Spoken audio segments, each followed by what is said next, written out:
I've been with the city since July of 2005, so going on 17 years. Okay, so GIS is an abbreviation for Geographical Information Systems.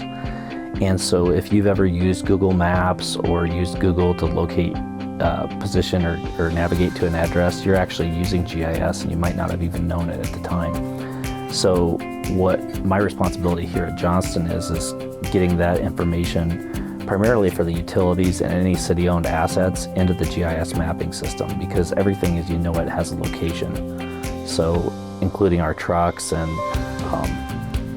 sanitary sewer pipes, water mains, valves, anything that the city stop signs, anything the city owns, we try and put it into the GIS system to keep track of it, and then also to program maintenance.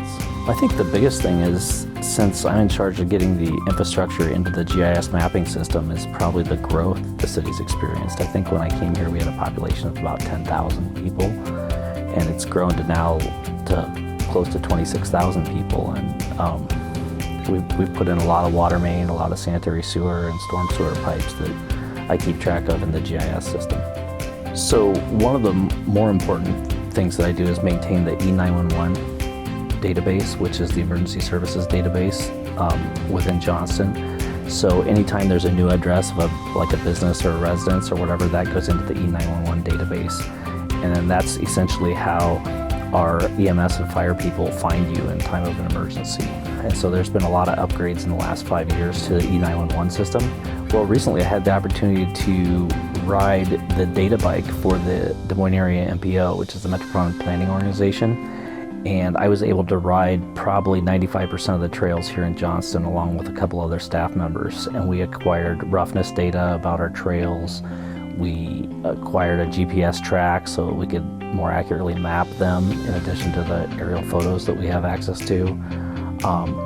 It was a really neat project, and it really gets you out there and you can see all the trails here in Johnston and where we need to make improvements, and then also some of the improvements that have been made just in the last 5 years are tremendous. Yeah, one of the more unique things that I get to do is I'm kind of the keeper of all the old maps here in Johnston. And although Johnston is a relatively young community, being only a little over 50 years old, that's young in terms of a community's age.